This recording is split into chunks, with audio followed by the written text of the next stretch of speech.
দেখো এই এই ব্যক্তিগুলো খাচ্ছে আমাকে দিচ্ছে না, এটা কিছু বলার আছে? কাজগুলো আমি করে দিলাম কিন্তু ব্যক্তিগুলো খাচ্ছে আমাকে দিচ্ছে না কেন?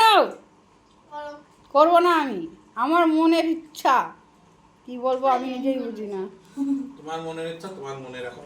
হ্যাঁ আমরা খেয়ে- আমাদেরকে একটু দেয় না, এত বড় খারাপ। কালকে কে বানিয়ে দেয় তোমাদেরকে না দেবে? না না না। মনে থাকে জানো, মনে থাকে জানো। বাস এইটুকুনি, বাস। খাবি আর, খাবি আর দেবো, দেবো। কাটছি কেউ ফেলবি না, আমি সাবান যে শ্যাম্পু দিয়ে এই কাঠিগুলো সাবান দিয়ে শ্যাম্পু দিয়ে ধুয়ে আবার আমরা বানাবো, তাই না? हम गरीब है, गरीब এইসব